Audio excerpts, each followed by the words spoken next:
அசைவம் சாப்பிடலாமா சாப்பிடக்கூடாதா, புலால் உண்ணலாமா புலால் மறுக்கணுமா, இதுதான் கேள்வியே. முதல்ல புலால்னால் என்னென்னு தெரிஞ்சுக்கோங்க. பல வகையான இறைச்சி உண்பதற்கு பேர் தான் புலால், சரிங்களா? மீன், ஆட்டுக்கறி, கோழிக்கறி என்ன வேணாலும் வச்சுக்கோங்க, இறால் அது இதுன்னு ஏதோ ஒன்று.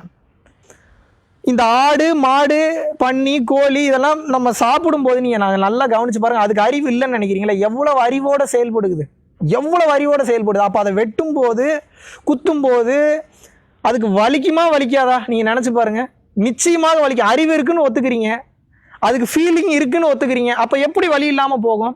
அப்போ ஒரு உயிரை கொல்லும்போது அந்த கர்ம வினையை நீங்கள் சாப்பிடும்போது அதோடைய உடலில் இருக்கக்கூடிய அந்த மாமிசத்தை, அந்த செத்த புணத்தை நீங்கள் உண்ணும்போது அதனுடைய கர்மா மொத்தத்தையும் நீங்கள் எடுத்துக்கிறீங்க. ஆல்ரெடி உங்கள்கிட்ட 100 மூட்டை இருக்குது, பேங்க் பேலன்ஸ் 1000 மூட்டை இருக்குது, இப்போ ஒரு 100 மூட்டை இருக்குது, புதுசாக வேறு சேர்த்துக்கிட்டு இருக்கீங்க. இதனால தான் முதல் காரணம் மாமிசத்தை சாப்பிடக்கூடாதுன்றாங்க. பாயிண்ட் நம்பர் 1 நல்லா கவனிங்க. மெயினாக என்ன, அதனுடைய கர்ம பதிவுகளும் நமக்கு சேரும், ஏகப்பட்ட பிரச்சனைகளை கொண்டு வந்து கூட நம்மளதே அழிக்க முடியாமல் இருக்குது. இதில் புதுசாக வேறையா இன்னொன்று என்னென்னா, ஒரு உயிர் போகும்போது அந்த உயிரோட வலியும் வேதனையும் பிரபஞ்சத்துக்கிட்ட போகும், அந்த பிரபஞ்ச பேராற்றல்கிட்ட போகும். அந்த பிரபஞ்ச பேராற்றல்கிட்ட போகும்போது அது சாபம் விடும். அப்போ அந்த சாபம் வந்து மனிதனை கெட்ட கர்மாவை தாக்கி அடுத்த ஜென்மத்தில் படுத்தி எடுத்துரும் அவனை போட்டு. சில பேர்லாம் அந்த ஜென்மத்திலே வச்சு செஞ்சிடும். முதல் காரணம் என்ன, அதனுடைய கர்ம வினை நம்மளை பாதிக்கும், அது பெரிய கர்மா. ரெண்டாவது வந்து பார்த்தீங்கன்னா, ஒவ்வொரு உயிர் இப்போ பொதுவாகவே வந்து பார்த்தீங்கன்னா, நீங்கள் சாப்பிடக்கூடிய உணவிற்கு தகுந்தாறு போல தான் உங்களுடைய நடை, உடை, பாவனை, எண்ணம், செயல், சிந்தனை இருக்கும். இதை நீங்கள் எந்த புக்கில் வேணாலும் எடுத்து படித்து பார்த்துக்குங்க. அப்படி இருக்கும்போது இந்த இறைச்சி அதிகமாக உண்டு வளரக்கூடிய மனிதனுக்கு இந்த சாஃப்ட் நேச்சர்ன்றதே இருக்காது. எப்பயுமே வந்து பார்த்தீங்கன்னா ஒரு ரஃப் அண்ட் டஃப்பாகவே இருப்பான். அப்போது ஒருத்தன் இறைநிலையை நோக்கி போகும்போது என்ன ஆகும்னு வந்து கேட்டிங்கன்னா, ரொம்ப டீப்பான ஒரு விஷயத்துக்குள்ளே போகும். எப்படி டீப்பான விஷயத்துக்குள்ளே போகும்? நுண்மான் நுழைப்புலம் அப்படின்றாங்க. நுண்மான் நுழைப்புலம்னா என்ன? அந்த 10ஆம் வாசல் அண்ணாக்கு மேற்பாதையில் இருக்குது குதம் குய்யம், அதை தாண்டி அக்கு அப்படின்ற அந்த விஷயத்துக்குள்ளே போனீங்கன்னா அந்த 10ஆம் வாசல்ன்ற ரொம்ப நுண்ணியது. அது ஒரு ஒரு மாட்டினுடைய ஒரு வாலில் இருக்கக்கூடிய ஒரு முடியை நீங்கள் எடுத்துக்கிட்டிங்கன்னா, அந்த முடியை வந்து நீங்கள் வந்து ஒரு 100ஆ டிவைட் பண்ணுறீங்க அப்படின்னா அது எவ்வளவு குட்டியாக இருக்குமோ அவ்வளவு குட்டியாக இருக்கும். நுண்மான் நுழைப்புலம் அப்படின்றாங்க. அதை ஓப்பன் பண்ணணும்னு வைங்க, உங்களுக்கு வந்து கான்சியஸ்னஸ், அவேர்னஸ், விழிப்புணர்வு நிலை டு த கோர் இருக்கணும். அந்த நிலைக்கெல்லாம் நீங்கள் போகணுன்னா அசைவம் சாப்பிட்றீங்கன்னு வச்சுங்க, ஒரு கட்டத்தில் இறைவன் யாருன்றது புரிஞ்சிடும். ஜோதி தரிசனம் பார்க்கணுன்ற ஒரு விஷயத்தை புரிஞ்சிடும். ஆனால் இறைச்சியே சாப்பிட்டு பழக்கப்பட்டு வந்தவங்களுக்கு அது ஓப்பன் ஆகவே ரஃப் அண்ட் டஃப் ஆகிடும், ரொம்ப இறுக்கமாகிடும், இறைவனை பார்க்கவே முடியாது, பேர்பட்ட தப்பு பண்ணிட்டேன்னு ஃபீல் பண்ணுவீங்க. இது ரெண்டாவது காரணம். மூணாவது காரணம், இது 2 காரணம் மெயினான காரணம். மூணாவது காரணம் என்ன அப்படின்னு, மூணாவது மெயினான காரணம் இப்போ நான் சொல்கிறேன். பேசிக்காக நம்மளுடைய வாழ்க்கைக்கு தகுந்த மாதிரியே நம்ம பேசுகிறோம். இப்போ நீங்கள் இருக்கீங்க, உங்கள் வீட்டில் உட்காந்துக்கிட்டே இருக்கீங்க, டக்குன்னு உங்கள் வீடு தீ பிடிச்சி எரியுதுன்னு வச்சுப்போம். எப்படி உங்கள் வீடு செம்மையாக தீ பிடிச்சி எரியுது, கொஞ்ச நேரம் உள்ளே இருந்தீங்கன்னா உங்கள் உயிர் போயிடும். இப்போ நீங்கள் என்ன பண்ணுறீங்க, வேக வேகமாக வெளில வந்துடுறீங்க, வீடு தீ பிடிச்சி எரிஞ்சுக்கிட்டு இருக்கு. இப்போது நான் உங்ககிட்ட கேட்குறேன், நீங்கள் ரொம்ப ஆசையாக வளர்த்த ஒரு நாயும் ஒரு பூனையும் உள்ளே இருக்குது அப்படின்னா, நீங்கள் வேகம் அதை தான் உங்களுக்கு உயிர், அதை காப்பாற்றியே ஆகணும் அப்படின்னா, நீங்கள் முதல்ல போய் அந்த நாயையும் பூனையையும் காப்பாற்றுவீங்களா, இல்லை நேராக ஃப்ரிட்ஜுக்கு போய் ஆஹா நான் வந்து காய்கறி, வெண்டைக்காய், முருங்கைக்காய், அவரைக்காய் இதைத்தான் நான் காப்பாற்றுவேன்னு போவீங்களா? ஏன் அதை சொல்கிறேன் அப்படின்னா, சில பேர் கேட்குறாங்க, ஏங்க தாவரங்களுக்கு உயிர் இருக்குதானே, அதுக்கு மட்டும் உயிர் இல்லையா? எப்போ அதுக்கு உயிர் இருக்குப்பா, நான் இல்லைன்னு சொல்ல. அதை கொன்று தின்றாலும் கர்ம வினைகள்ன்றது உண்டு. ஆனால் அசைவம் சாப்பிட்ற அளவு கர்ம வினைகள் கிடையாது, ரொம்ப ரொம்ப ரொம்ப ரொம்ப கம்மி இந்த தாவரங்களை கொன்று சாப்பிடும்போது. அதனால தான் சாப்பிடும்போது அந்த இறைவனை நினச்சிட்டு சாப்பிட்றது. ஏன் அப்படின்னா, என் உயிருக்காக உன் உயிரை கொள்கிறேன், நீ தவறாக நினச்சிக்காதுன்னு வேண்டதுக்கு உண்டான காரணமே அதுதான்.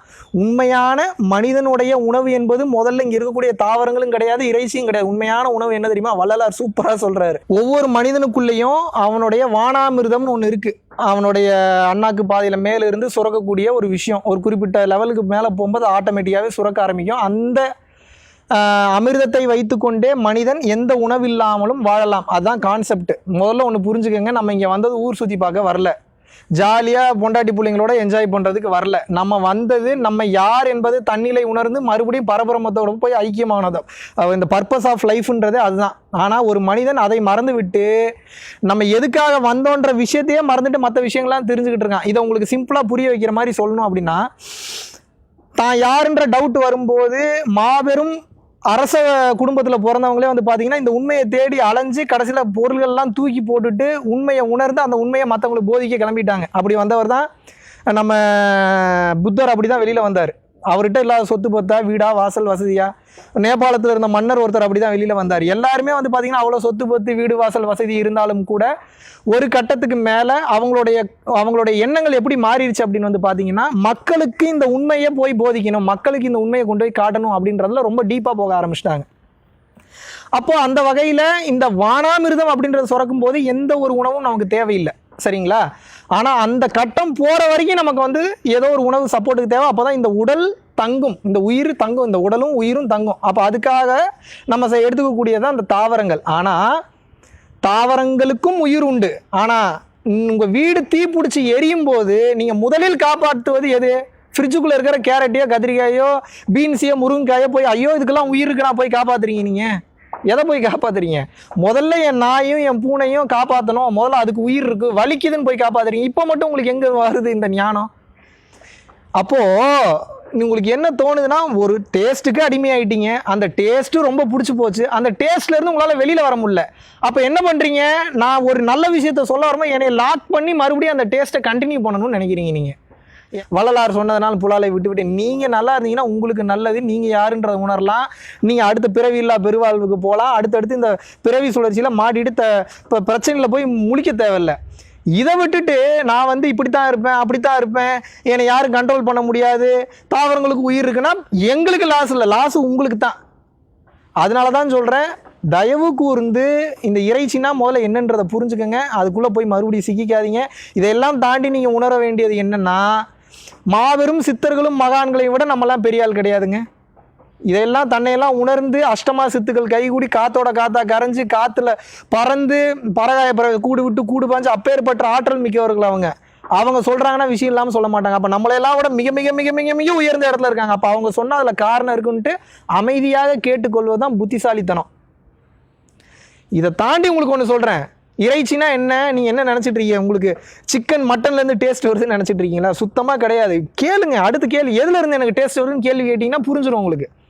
இங்கே நம்ம எல்லாம் உலக மயக்கத்திலே இருக்கும், டேஸ்ட்டாக இருக்குன்றதுலேயே ஊறிடுறீங்க. டேஸ்ட்டாக இருக்குன்னா ஏன் டேஸ்ட்டாக இருக்குன்ற விழிப்புணர்வு நிலைக்கு போனீங்கன்னா உண்மை புரிஞ்சிடும். உண்மையாகவே டேஸ்ட் உங்களுக்கு என்ன சிக்கனாக கொடுக்குது?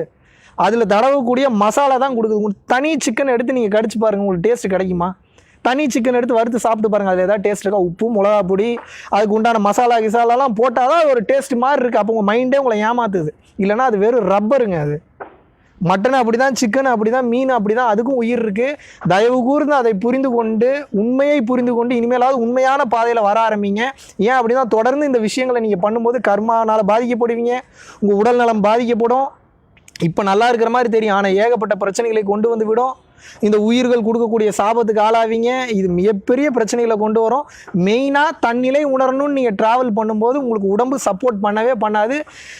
இந்த கர்மாவெல்லாம் அனுபவிக்கிறக்கா இன்னொரு பிறவி எடுத்து ரொம்ப கஷ்டப்படுவீங்க, ரொம்ப வேதனைப்படுவீங்க. ரொம்ப ரொம்ப ரொம்ப ரொம்ப கவனமாக இருங்க.